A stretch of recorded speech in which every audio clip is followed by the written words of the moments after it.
Arrancamos ya esta penúltima retaguardia de la semana, jueves 27 de octubre de 2022, y lo hacemos saludando al doctor en Economía, Daniel Lacalle. Daniel, muy buenas tardes, ¿cómo estás? Muy buenas tardes, ¿qué tal? Un gusto. Pues fenomenal, bueno, fenomenal por decir algo, ¿no? Hoy tenemos, cada mes y cada trimestre, pues tenemos ya unos cuantos dramas agendados. Hoy tocaban los datos de la EPA y como tú bien has comentado ya a primera hora de la mañana en Twitter, Daniel, véteme poniendo por orden, Omar, los 3 pantallazos que tenemos seleccionados del tweet line de Daniel Lacalle. EPA, el frenazo de la actividad ya es evidente en el mercado de trabajo. Cae la ocupación un 0,06% en términos desestacionalizados. El paro sube por primera vez desde la crisis financiera de 2011. Siguiente tuit, siguiente pantallazo, sigue explicando el doctor Lacalle: 2 de cada 3 puestos de trabajo se han creado en el sector público. La creación de empleo en el sector privado es un 28% inferior a la de 2019, o si les gusta que hablemos en castellano, a la de antes de la pandemia. El paro sube en 61.000 personas. Es la primera vez que sube el paro en el tercer trimestre después de la crisis financiera de 2011.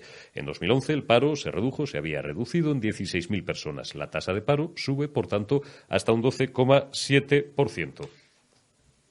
Daniel, pues este no parece ser el país de Alicia en el país, valga la redundancia, de las maravillas, que nos vende el gobierno, que nos vende Yolanda Díaz, Cuchi Montero y el figura, Pedro Sánchez.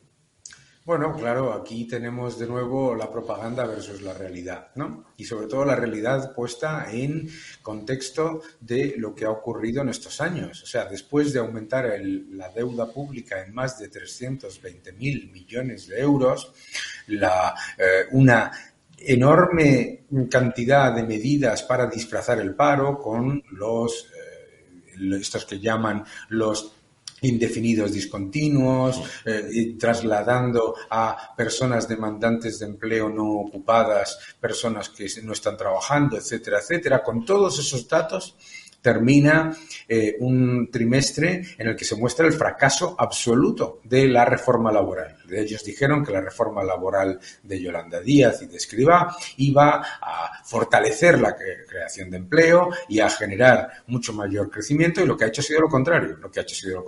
Y yo creo que además los datos son muy malos, sobre todo porque estamos perdiendo la posibilidad de realmente reforzar el mercado laboral en un entorno en el que todavía hay rebote económico, porque ahora viene lo complicado, que es el riesgo de frenazo e incluso recesión, como ha explicado la Autoridad Independiente de Responsabilidad Fiscal, ¿no?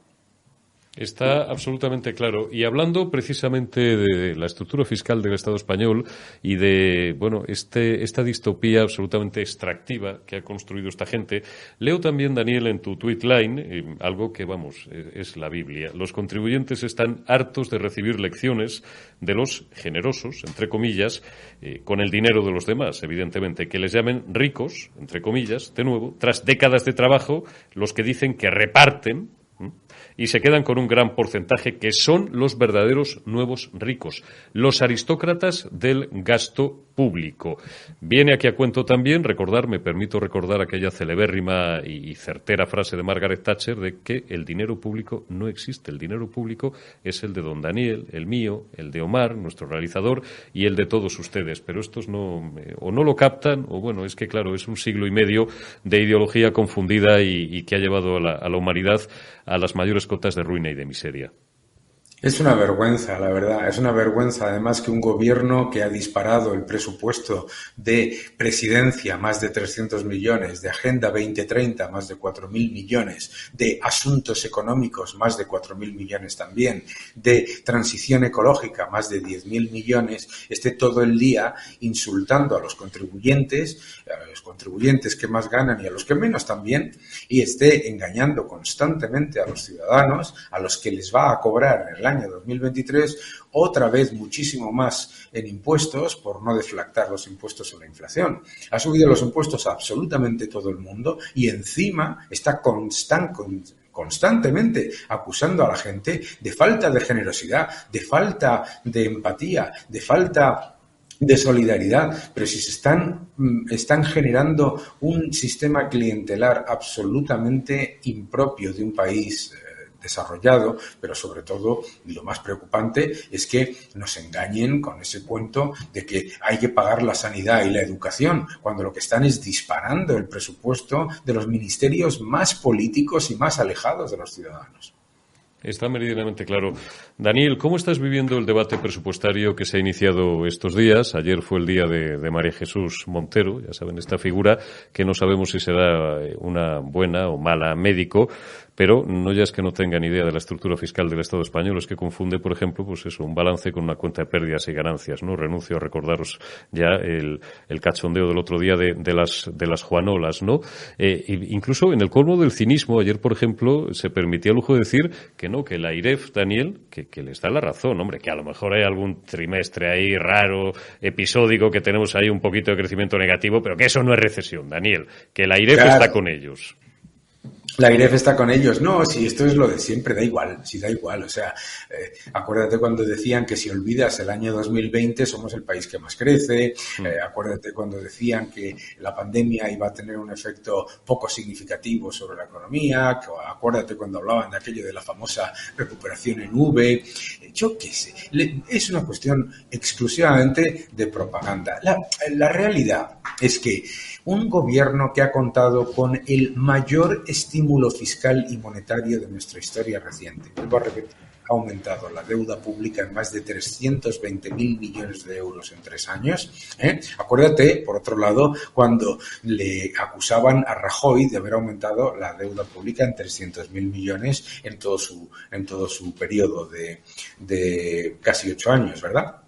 Pero fuera de todo eso, han aumentado masivamente la deuda pública, han tenido al Banco Central Europeo comprando más del 100% de la deuda neta emitida por el Estado español y han contado con unos presupuestos que por tercer año consecutivo son unos presupuestos que están negados tanto en el cuadro macro como en los ingresos como en los gastos, como refleja la AIREF, el Círculo de Empresarios, etcétera, y dicen que en realidad les dan la razón. No importa. La AIREF acaba de decir que el riesgo de recesión es elevadísimo y acaba de decir que los presupuestos están claramente negados por la realidad y dicen que les dan la razón y tan tranquilos a la siguiente. Está claro. La última, Daniel, hoy, y os lo recomiendo vivamente, Invertia, que como sabéis es la página económica del Español, el diario de Pedro J. Ramírez, publica un artículo que no podéis dejar de leer de mi querida y mi admirada María Blanco González acerca de un libro que acaba de escribir, ponme cuando puedas el pantallazo, Mar, que acaba de dar a la imprenta, pues un tipo excepcional, que es Alberto Mingardi, y que ha prologado la propia María Blanco, doctora en Ciencias Económicas y Empresariales por la Universidad y profesora de la Universidad San Pablo CEU de Madrid. La verdad sobre el neoliberalismo. Salía a la venta, como os estoy diciendo, el libro de Mingardi la semana pasada, lo podéis encontrar en Amazon y bueno, pues ahí pues podéis encontrar respuestas a muchas de las cuestiones que son de rabiosa actualidad y que, aunque, bueno, pues no sé si me expreso con la suficiente propiedad, ¿no? Porque esto no es una secta ni una confesión religiosa, pero digo, a los que profesamos este tipo de cosmovisión, ni siquiera de ideología, una forma de ver el mundo, nos parecen muy obvias, pero que creo que pueden ser muy didácticas para, bueno, pues muchas personas que ahora mismo estén confundidas y no sepan muy bien qué es lo que nos pasa, Daniel, y por qué nos pasa. Claro, primero, este concepto que se utiliza por la izquierda de neoliberalismo para criticar absolutamente todo, pues primero es una falacia, ¿no? Porque el neoliberalismo ni está ni se le ve por ningún lado. Lo que estamos viviendo es un estatismo absoluto, ¿no? De hecho, en el libro tiene un subtítulo fantástico que es de lo que falta mucho y de lo que hay muy poco, ¿verdad? El neoliberalismo. Pero lo más importante de todo esto es que, fíjate lo curioso, ¿no? Yo siempre digo que la definición real de neoliberalismo, tal y como lo dice la izquierda, es toda aquella política socialdemócrata que fracasa y que sirve como término peyorativo para meter todavía más intervencionismo. Es decir, es una utilización completamente falsa para retorcer la realidad. Fíjate lo que ha ocurrido en Reino Unido, ¿no? En Reino Unido, la primer ministro, Liz Truss, la ex primer ministro, presenta un presupuesto con el mayor aumento de gasto público de la historia, 150.000 millones de libras y una reducción de impuestos de 7.000.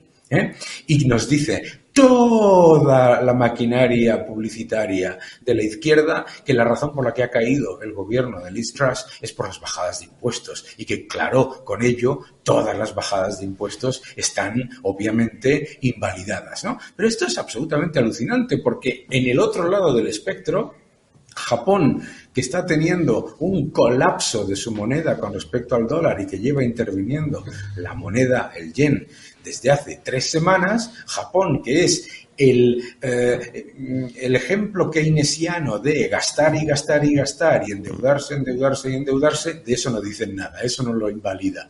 Estamos en una época de propaganda absoluta. Y la propaganda lo que quiere repetirle a todo el mundo es que cualquier política que lo que busque es darle un poco más de su dinero a aquellos que lo ganan es insolidaria y malvada, y que lo que es solidario es aumentar masivamente el leviatán burocrático y administrativo. Y esto es una absoluta aberración. Cualquiera que quiera leer sobre neoliberalismo y sobre la verdad de ese supuesto neoliberalismo debería leer este libro de Mingardi y sobre todo debería leer también el artículo del Español de María, que es absolutamente espectacular, como todos los que escribe además. Y se lo recomendamos. El artículo de María Blanco González hoy en Invertia en el Español y el libro de Alberto Mingardi. Daniel, como siempre, pues un placer, un honor y una masterclass. Cuídate y hasta la próxima. Te envío un abrazo. Un fuerte abrazo. Muchas gracias.